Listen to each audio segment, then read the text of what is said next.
dense, populated New York City street. I mean, it's a scary thing. Having weathered the storm of an economic crisis. These are grim days in the financial world. And a Category 3 hurricane. Authorities in New York City are now carefully watching a crane that is dangling from a high-rise.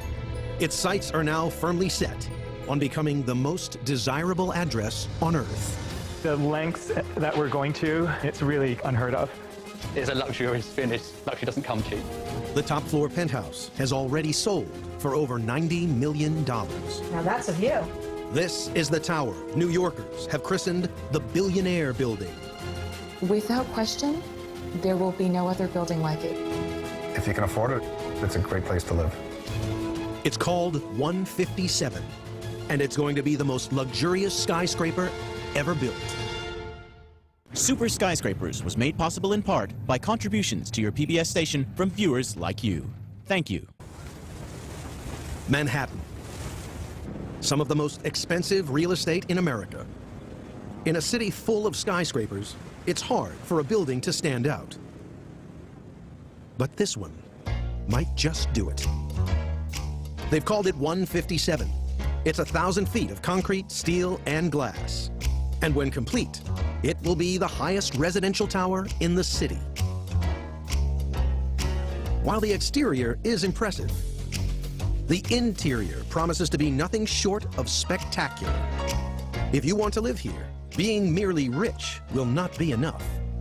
The cheapest apartment will set you back over $6 million. A penthouse, closer to $100 million. The man who had the original vision and borrowed $700 million to turn it into reality is former diamond dealer turned property magnate Gary Barnett. It's tough to assemble, great pieces of land in New York City because the city's built. So you're not like you're expanding further out into the countryside or the desert or wherever. You've got to manufacture land. That means building tall. When complete, this skyscraper will boast a 30-story, 5-star hotel. There'll be 94 no-expense-spared residential condominiums. The 2 penthouses will each occupy over 10,000 square feet of luxury living space. Above all, they'll look out over Central Park. It will be the most sought-after view in the city, and the job of 157 is to make it pay. I think my favorite definition of the skyscraper was by Cass Gilbert, who was the architect of the Woolworth Building, who about 100 years ago said, a skyscraper is a machine that makes the land pay. Bottom line, they're not built unless there is a financial proposition. The proposition is that luxury living, plus that view, plus an address on the street they're calling Billionaires Row, will draw in the world's wealthiest buyers. It's the 2nd of April, 2013. 157 has been under construction for over 4 years. The first residents will move in 8 months' time. And that top floor penthouse has been snapped up for over $90 million. It's a new record for New York. Still, half of the building is as yet unsold. And if Gary Barnett is going to see a return on his massive investment, that will have to change. We actually formed a sales team from the beginning. On a building of this size, there are some significant commissions being paid. And we felt we wanted to take that in-house and be able to help our own cash flow. Today, they've gathered to learn about what may be the biggest challenge of their lives. We need to define a little bit better what the immediate needs are going to be. To reach $2 billion worth of sales by the end of the year. It's a big number and a big ask. But sales executive Emily Sertic seems to relish the challenge. I think any great salesperson absolutely wants to succeed. I don't think we'd be here if we didn't have that fire. And since it's hard to sell a luxury condominium when all you've got to show is construction work, the development team have tried to create, at their off-site sales gallery, a taste of what 157 will offer. It's a no-expense-spared, invitation-only sales experience. Don't expect to find any price tags in here. Our sales gallery is located in Midtown. We're here at Madison and 57th. So come on in and I'll show you how we sell. In this space, we're defining location and everything that the location affords. It's very important that we place the building with its surrounding amenities in the city. Now, one thing about 157 that is entirely unique is our centered position on Central Park. It really sets the building apart. Now for details. What kind of kitchen goes into the world's most luxurious condo? Here, your seven-figure sum buys a choice of two. So the buyers can choose between this hand-painted white kitchen, or if we spin around and look over here, you have a Macassar ebony kitchen in a lacquer finish. You have 2 dishwashers, 2 refrigerators, 2 of the wall ovens. So if you really want to use your home to have large parties, you're in good shape. And our cabinetry is actually from the UK. And so you look in the cabinets here, and you have solid walnut. You can actually smell the beautiful smell of the wood here. This is one of the floors in the building. This ripped sawn oak is done in an ebonized stain. But it's in the show bathroom that potential buyers first get to see the building's signature material, Italian marble. As you move up in the building, the finishes in the bathrooms take on a different look. So higher in the building, you have this statuary white marble. It's important to note that it's in very large slabs. This really communicates the level of luxury in the design, and our buyers don't miss those points. It's a polished sales pitch. But what anyone considering buying here really wants to see is that view. An impossibility from a second-floor sales center, or so you might think. The 157 team turned to Mark Siegel to solve the problem. He and his colleagues have built a drone that will fly amongst the towers of Manhattan in airspace where full-size helicopters simply could not reach. 760, 770, hold it right there. Fire when ready. Wonderful, 268 incoming, start up. GPS and a high-resolution camera enable them to capture the view from a building that hasn't even been built yet. Going for 570. Here at 482. Projected in the sales gallery, images from the 157 site take center stage. They sealed the deal on the penthouse sale. The view that everybody knows 1574 is the centered on Central Park view. There are literally no views like this in Manhattan. It's been clear from the start that this is the building's biggest selling point. Seen from the comfort of an apartment 1,000 feet up. And if you're paying millions of dollars for this view, the last thing you want is dirty windows. It's April 3rd, and the workers are gearing up to put the building's roof in place. When they're finished, the whole skyscraper will be sealed beneath it. But before that can happen, one last piece of equipment vital to the building's operation must be installed. It's 30 feet long. It weighs 20 tons. And it's going all the way up to the roof. Because a ladder and a squeegee won't cut it here. This is what's needed to make sure 157's 8,400 windows are always crystal clear. In some of these apartments, you get a full wraparound view of New York City, uptown, downtown, towards Brooklyn, Queens, and Jersey. It would be upsetting not to have these windows cleaned. Juan Portelis is responsible for what will be the Rolls-Royce of window washers. A fully rotating telescopic crane that will lower a basket 1,000 feet down a vertical wall of glass and enable a cleaning crew to keep those million-dollar views spotless. $50 million for an apartment, my window's dirty, I'd definitely be upset. The rig's 24-piece telescopic boom will be assembled once it's safely on the roof. The team will then attach it to the heavy-duty base unit. This morning's task is to get this piece to the top of the skyscraper.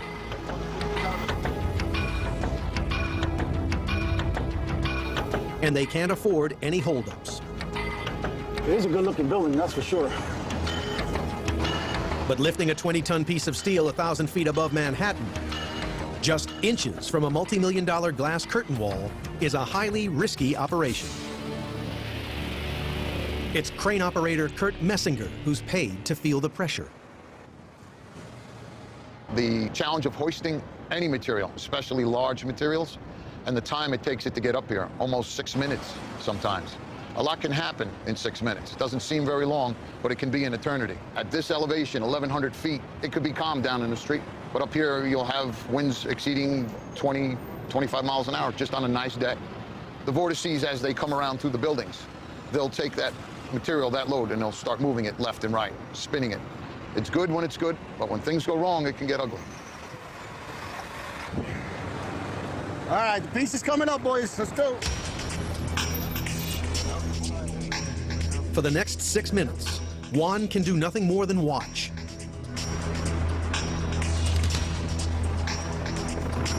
As the boom leaves the shelter of the surrounding buildings, it's exposed to the full force of the wind, which is swirling around the tower. All right, yo, Frankie, Willow, let's go. This is where Kurt's skills and his years of experience really come into play. Just like that is where we need it. With the boom at the desired height, the trick now is to bring it across to the building without inducing a potentially lethal swing. Motor goes to the front. Motor goes to the front. Willow. Frankie, grab that rope with him. Watch that. Watch the cross member. All right, just hold it steady and he'll do the rest. Nice and easy, nice and easy. Everybody good? Yeah. On deck. 20 minutes after it left the ground, Oh, that's gonna be beautiful. the boom sits safely on the skyscraper's roof. Frankie, just break off the back one too. You got it, young man. Beautiful job there. What follows is 2 days of reassembling the boom arm before the main event, attaching it to the base unit.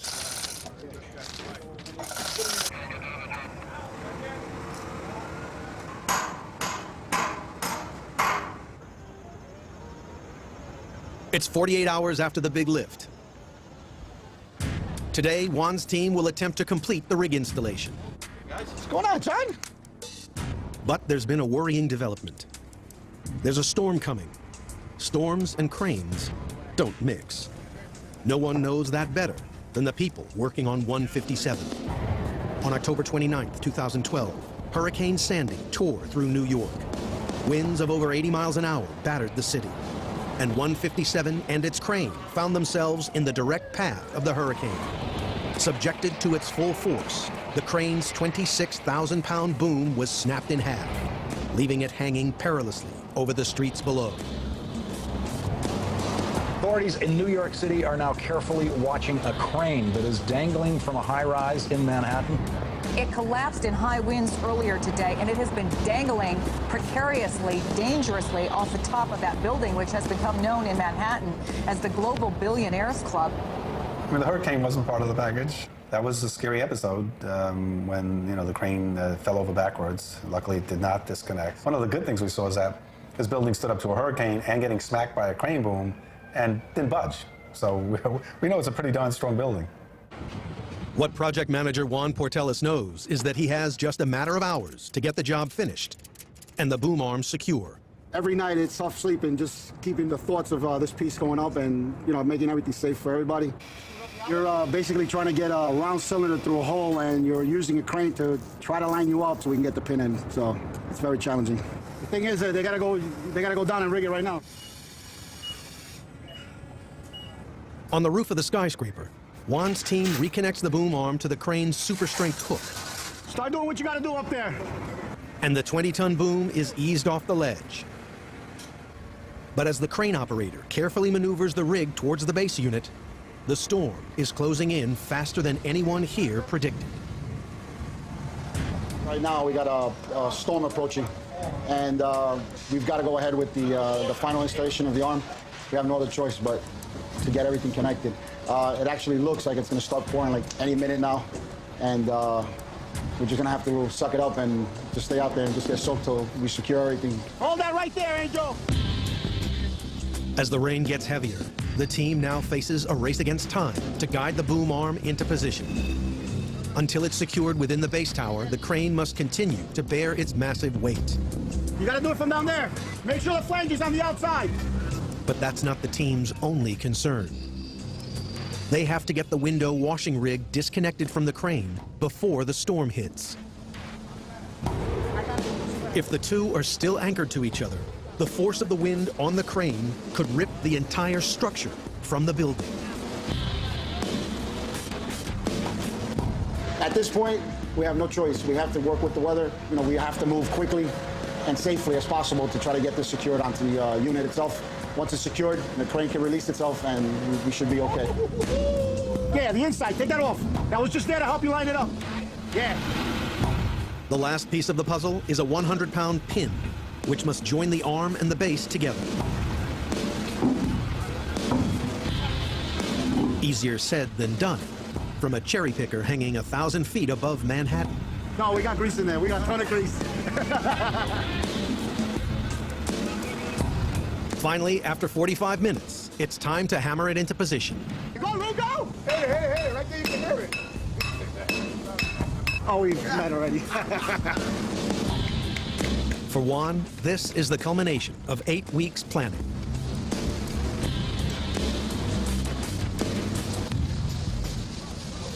It's like a ton off my chest. Because I know now it's secured. I can walk away from the job for today and not worry about anything. The machine is secure up on the roof. Juan can now sleep at night, and the residents of the Billionaire Building will get the view they paid for. Now, it's about what happens inside. If the team is to deliver the world's most opulent building, one key member has a battle on his hands. 3 days later, and 4,000 miles away from Manhattan, in Carrara, Italy, Roy Kim, Gary Barnett's senior vice president of design, is on a mission. He has to sign off on an order of marble worth tens of millions of dollars. He placed the order 1 year ago. Since then, they've been stockpiling slabs to complete 94 bathrooms in the skyscraper.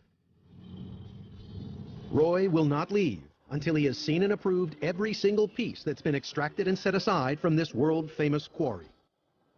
We've arrived in Carrara, and we're just kind of beginning the hunt for the great white marble. We're here to see the statuary that we'll be using specifically for the very large master bathrooms. When it comes to marble, it doesn't get more prestigious or pricey than this. It's been that way for a good 2,000 years. Ancient Rome was built from Carrara marble. Michelangelo's David, carved from Carrara marble. Now Gary Barnett wants it for the walls, floors, and tubs of 157, whatever the cost might be. This one block alone is worth $500,000. Wow. Postage not included. When we decided to make the master bathrooms out of this stone, we knew it would be expensive, but we also knew we were building a very expensive building. And it's not often you see a 30-foot by 12-foot bathroom in the middle of the sky overlooking Central Park in Manhattan.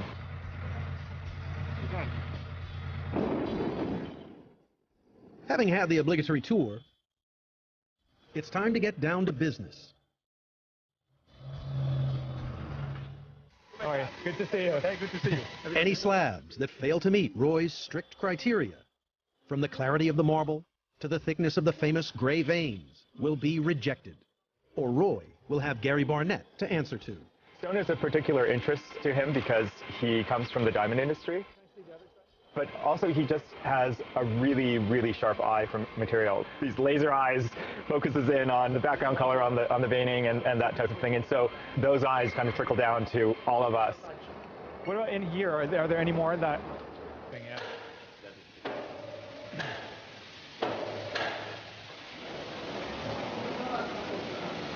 This is the darkest I would accept for the background. It would be preferable if the veining were stronger. A lot of these things you cannot judge by photograph, so you need to come in person and look at all the imperfections. I'm not in love with it.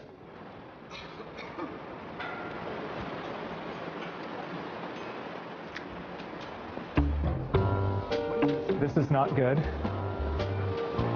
That's not good. I mean, all of these are really not good. Yeah, that's it. It appears Roy's criteria have not been matched. And he's not a man to accept second best. We push the mill in. The production slabs obviously are not matching the record slab that was our target. The slab we are matching was filled on a year ago. It was filled on a year ago, but during that time I identified bundles to purchase. So we thought you were purchasing those bundles, and you didn't purchase those bundles.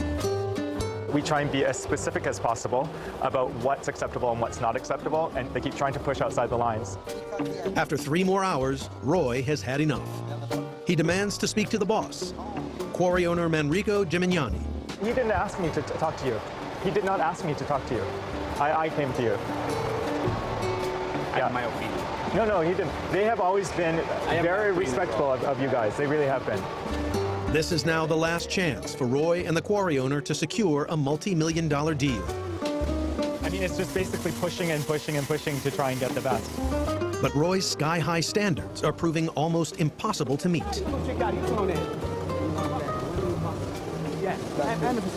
Which one? The expectation of Roy is very high. It's very high because he wants good vein, not spotting, clean white, no crack. Too many conditions for a natural material. But I understand. I've lost count how many times we've been here and argued over what's acceptable and what's not, so it's this game. As Roy stands his ground, Manrico is left with no alternative but to let him loose to cherry-pick from his multi-million-dollar stash. We've pushed and pushed to get really beautiful stone, and I think we're almost there. This is beautiful. This is all within the acceptable range. Can I see one with, like, in the sunlight? There we go. Wow, that's good. Finally satisfied with his selection, Roy can focus on the most important part of his visit. These blocks. It's 4 meters long.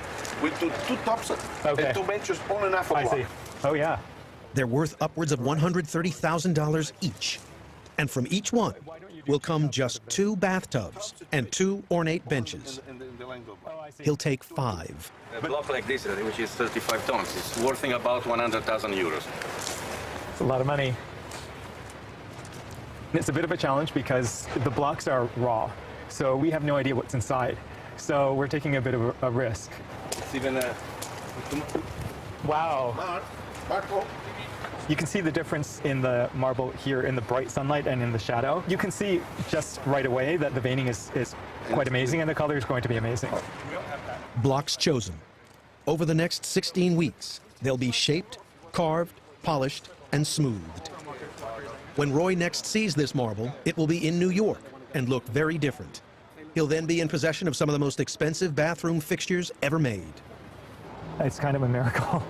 I need a very strong drink. It's been like a gargantuan task for the past 2 years to try and get the stone that we wanted. And I think, I don't want to speak too soon because we may be missing like a few thousand square feet, but we've pretty much got what we need.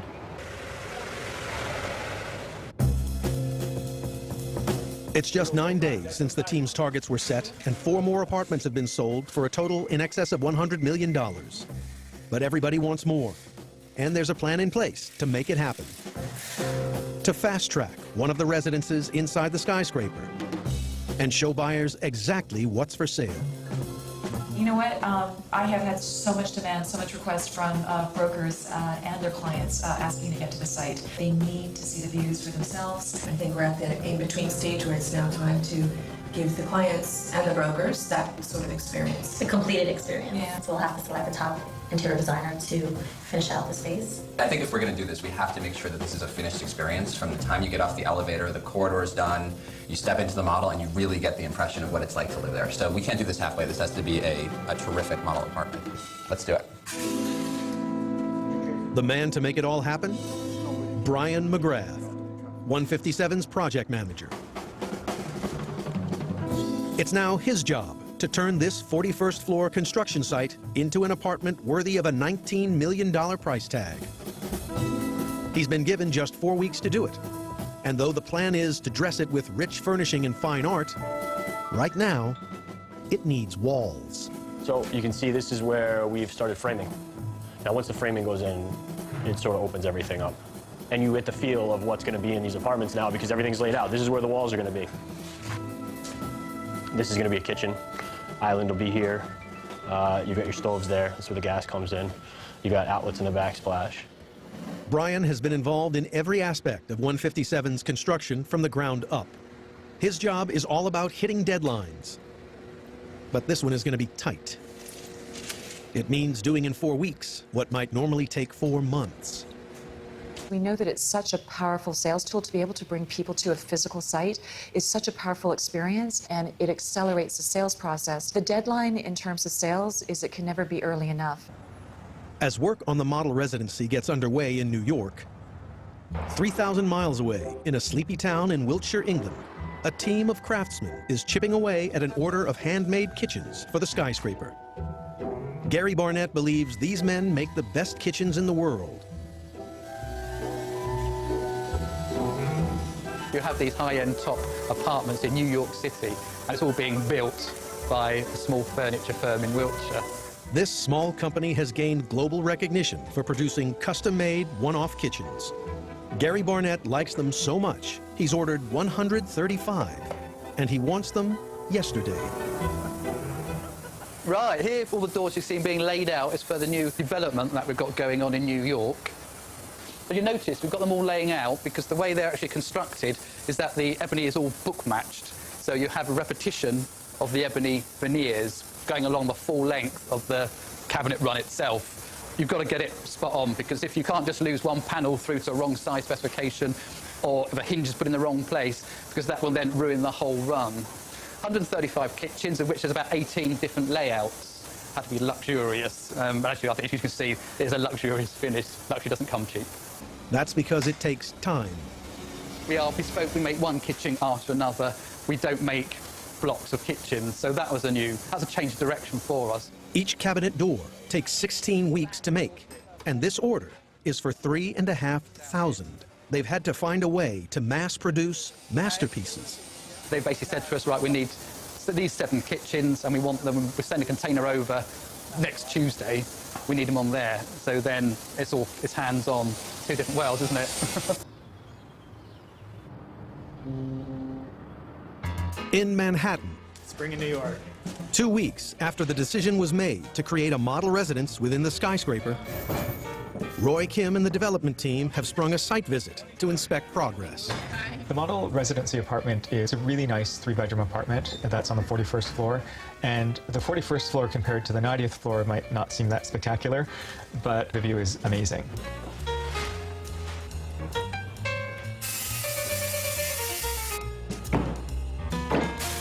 Right now, it's April 23rd, and we're trying for the first or second week of May to open this. So this is the crunch time. Towards the end, there's a mad rush to kind of get all the finished items in, and the furniture and the art, and that's what's going to happen in the next 2 weeks. So this is the first time that I'm actually seeing this kitchen built, and it's pretty amazing. Fridges, like there's 2 of them. It's a little insane. Stools going here, got more storage here, 5 different cooktops over there, huge sink with 2 dishwashers. It's a serious kitchen. Confirmation that While the kitchen might be taking shape, the rest of the apartment is still a long way off completion. Roy knows that if the deadline is not met, they risk losing millions of dollars in sales. In that room, just in that room. What about here? Right here, and they haven't even rough standing in here yet. Is there a way to get the guys who are doing the foyer and also any of the wallpapering to get them in before the Monday? I really would advise them. In less than 2 weeks, this apartment must not only be beautifully decorated, but furnished to create the illusion that it's a billionaire's home.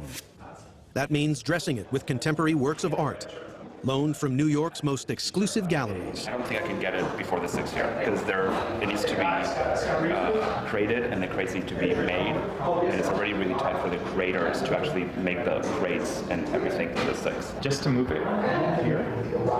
Because they know that still the building is the construction site. If it was maybe going to a finished space or an apartment or residence, maybe not. But regardless, pushing it so that we can get here and everything up for the date being the 7th. Well, exactly. For the opening being on the 7th and not the 9th? For pushing for the 7th, yeah. Okay. I know we can do it. We've done this in much less time. I mean, we have literally built a sales center that looked like it would never open, and it opened the next day to rave reviews. Without giving any warning, Roy has just brought the completion date forward by 2 days to May the 7th. The deadline has gone from being tight to being seriously tough. But that's one of the hallmarks of this build. Since it was first conceived, plans for 157 have only become more ambitious. We thought maybe we'd build, a 200,000 or 300,000 square foot residential building. We didn't have the ambitions or the, or the foresight to see what it would eventually become. And tall buildings are not only complicated to build, but they're very expensive. But given that the market was moving up in 05, 06, 07 quite sharply, we felt that the numbers made sense and to go ahead with this project. What no one foresaw was what came next, the economic slump of 2008. Gary's plans were not immune from the turmoil that followed. Share prices continued to tumble in the aftermath of the Lehman collapse. Are we headed for a worldwide recession or something even worse? These are grim days in the financial world. We got caught with the downturn 5 years ago, and there was no financing to be had to build a building like this. It was a challenge. Undeterred, he scoured the globe for investors. It took 2 years to put the pieces in place, but the plan that emerged was bigger and bolder. He chose the award-winning architect Christian de Portzamparc to design the building, and it now towers over every other residential skyscraper in New York. Building a 1,000-foot tall tower in the middle of a dense populated New York City street, it's a scary thing, but that's how great cities get built. There's no way around it. We're not building in the desert where if something falls, it doesn't matter. Here it matters, and we do everything we can to prevent it. This is a building that took 5 years to build. Smaller building might have taken 2.5 or 3 years. The extra time is more risk, more exposure, more interest costs. The extra size of the building makes it much more expensive to build. Actually, there are not that many people ready to do it because it's risky, because it's long-term, because you have to put out a lot of cash. So we've been fortunate to be successful and to be able to continue doing that. It's the 4th of May. Time to see where those hundreds of millions of dollars went. Right on the bench. On the 41st floor of 157, the team is working around the clock to complete the model apartment on time. With just 3 days to go until the planned unveiling, there's still a catalog of work to undertake. Yes, this one's very tough because there's nothing to grab onto. Yeah. And 38 floors below, the pressure is also on to complete another of the skyscraper's signature rooms. It's the lobby of the luxury hotel that will occupy the first 30 floors of 157, offering guests and residents the full 5-star treatment 24 hours a day. Tonight, site foreman Jim Callahan will mastermind the delicate operation of installing 9 $100,000 steel architectural panels into the marble-clad lobby. They're too large to fit through any door, so Jim's team will have to winch each 8-foot panel through a gap in the building's curtain wall that's just 3 feet wide. We're dealing with a 3,200-pound item, and we have to act like it's a 1-pound item. With the finesse that we have to do, everything is damageable, everything costs a lot of money, and there is nothing we can even scratch, nick, dent, or break. It has to be pristine. Jim's challenge hasn't been made any easier by a requirement to conduct the entire operation at night. The DOB in New York City has only allowed us a permit Saturday night. I have a lot of lighting to cover all the areas that we're going to be working around. We have to shut down 4 lanes of 57th Street, which is a 2-way crossing street, and whenever the public is involved, there's an extra stress on pedestrian and public safety. Everything's copacetic. For sure. These people come by, a little belligerent, had a few drinks, they know where we work, we're representing our union, right? Make everyone proud. It's 8 p.m. A truck carrying $800,000 worth of stainless steel panels awaits unloading outside 157. With 4 lanes of traffic closed and the general public cleared from the lift zone, Jim's first task is to guide the mobile crane into position. With its telescopic boom extended, the rigging crew can now commence connecting the crane to the panels.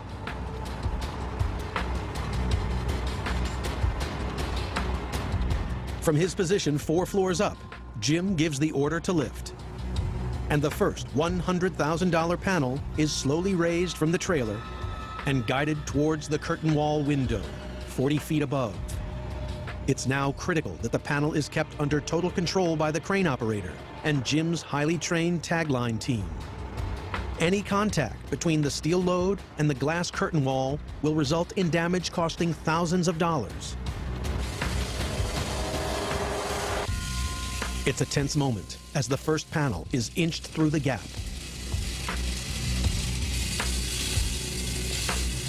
And finally, guided safely into the building.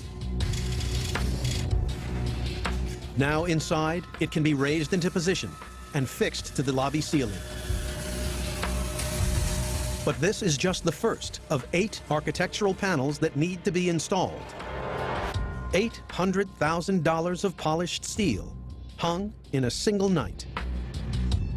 This is the end result. Everything worked out fine. We had absolutely zero incident in completing. We have 0 punch list. Everything is perfect. I'm very happy with the finished product, very happy. And I believe everyone here is as well.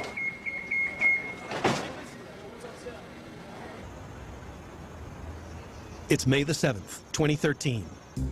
D-Day for Brian McGrath and his team. They were given only 4 weeks to complete the ultimate model residence inside 157. But they've done it. Working around the clock, they've created a custom-fitted 3-bedroom apartment, boasting over 3,000 square feet of luxury living space. And they've done it in the middle of a building that is still under construction. With floor-to-ceiling windows offering unobstructed views over Manhattan, a handmade kitchen from England, and the finest marble from Italy, it's yours for $19 million. Now the sales team will get the opportunity to show it to the brokers, the vital link between sellers and buyers. If the brokers like what they see, it will open 157's doors to the richest buyers on the planet. When you have an iconic building like this and you want to expose it to the world, you want to invite buyers to come in directly and brokers to bring in all their great clients. We have such an extraordinary, eclectic overview of people from all different lifestyles, nationalities, and cultures interested in Manhattan. It is one of the supreme global brands. We work with wealth management advisors, we work with bankers, we work with sports agents, with Hollywood agents, and when something as exciting as this comes on the market, the brokers are hitting that Rolodex hard because, as you can imagine, there's big commissions involved with big sales. So welcome to Residence 41A. We're very excited to have you in as one of our first to be able to actually see a fully furnished model residence. This is our 3-bedroom residence. I've been waiting 18 months to get inside this building. I almost feel like I need my sunglasses in here. It's so bright. Drama you promised and drama you've delivered. Very good. This is one of the things I was really excited to see. What is it going to be like to have floor-to-ceiling glass? I have to tell you, it doesn't disappoint. Extraordinarily surprised. Thank God my clients will love it. I have to see these views at night. Not a problem. We're ready for entertaining. We'll be here a while. Okay. Come on into the kitchen. Many of these buyers will never spend time in the kitchen. They'll have someone cooking for them, or they'll be entertaining and having caterers here. Let me take you into the master bedroom. This will be a beautiful way to wake up in the morning with eastern light coming in. And I never have to worry about my view being blocked. Exactly. The bath with the view. That's right. Probably. I'm not going to exaggerate on this, but I think it's probably the best bath view in all of Manhattan. Right now, new developments are the engine that is currently driving the Manhattan market. I would say that this project, 157, is the Ferrari out of the gate in this engine of opportunity. Everything's a big deal when you're talking about these kind of big numbers, and nobody's going to walk out of here disappointed. Now it's down to the brokers to tell their super-rich clients what they've seen and convince them to spend big in the Billionaire Building.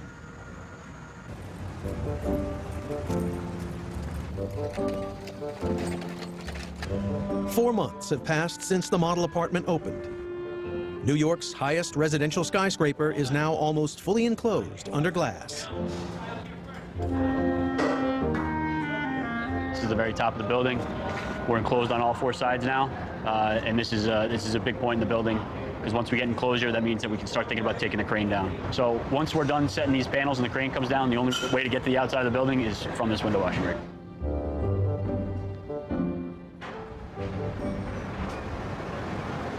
But as the last of the roof panels are installed, 87 floors below, in the hotel lobby, the scene of that intense all-night operation, there's a noticeable absence of some highly polished architectural steel panels. The owner actually came through after all of our hard work in bringing these screens in and actually walked in here and on a whim asked us to remove 3 of them after they were all finished and installed. $150,000 lost on each screen at the wave of guys' hands saying I didn't like them, there was too many. After all of that design, thought, input, just throw away $450,000. Unbelievable.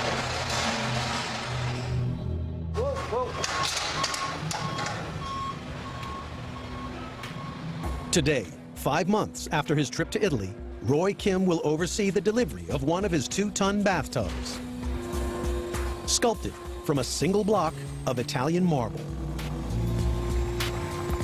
This is the moment that we've all been waiting for. The tub has arrived on site. It came here without a glitch. I'm super, super, super excited. It's a little bit like Christmas. It's been sculpted, crated, and shipped 4,000 miles. Now the tub faces one last journey, 800 feet up to the 80th floor. You have to rotate it onto its side in order to bring it up. And hopefully it comes up in one piece. Until the condominium is ready for it to be installed, the tub will remain in its crate. But after a 5-month wait, Roy cannot resist taking a peek inside. This tub costs in the 6-figure range. It's a very expensive tub. If the quality's not to our standards, we won't accept it.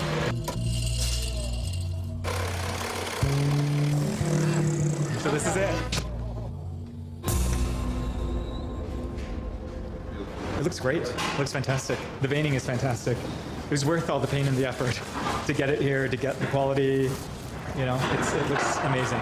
It's going to look good in the space. Fantastic. It's hard to judge a $100,000 tub when it's wrapped in plastic, but Roy likes what he sees. Vein right there. This is how I thought it would look. What do you think, Rocco? Looks good. Great. Nothing better. Worth the pain. Almost worth all the pain. Undecided. We'll have to think. We'll have to see the rest of the project. 3 days later, Juan Portelis is heading back to the roof of the skyscraper to check up on his window washing rig. When he was last here, his machine was exposed to the elements. Now it's fully enclosed under an electronically operated sliding glass roof. Today, he'll carry out the first test run of the machine that can lower a window cleaning basket down a 1,000-foot wall of glass, ensuring the city's newest skyscraper dazzles. You want to shake out any bugs, anything that the machine can possibly go wrong. Every switch is working the way it's supposed to, cut off when it's supposed to. It should be smooth sailing. 2 of my fellow workers, they'll be the first ones on it. But they've been here with me putting it together, so they'll be comfortable with it. That's our next step.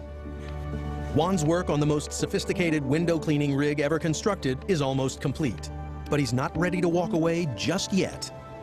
Every machine that we put up, somehow I always make my way back, make sure the loving, tender care that I put in to put it in is continuing after I leave.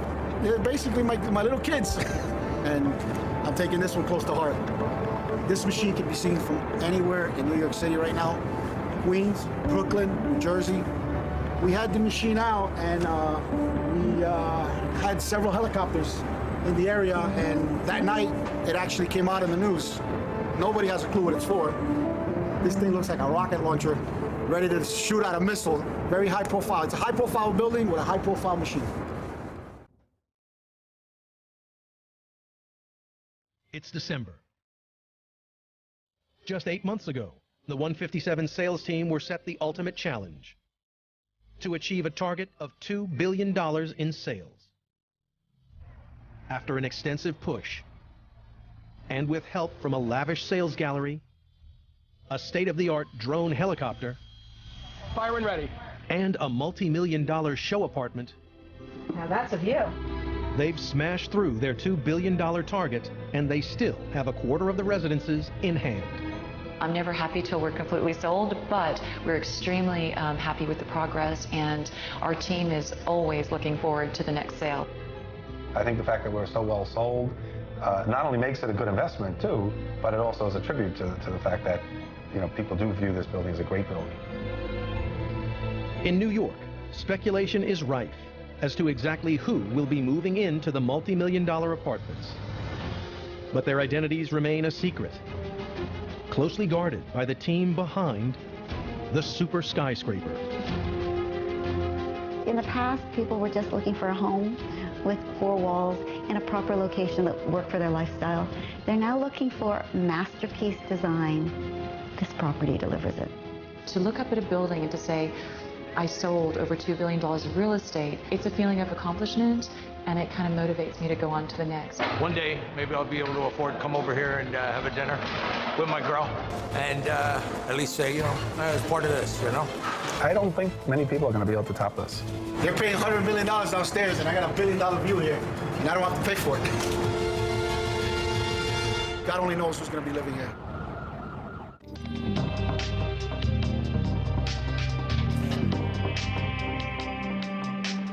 To learn more about this program, visit pbs.org/superskyscrapers.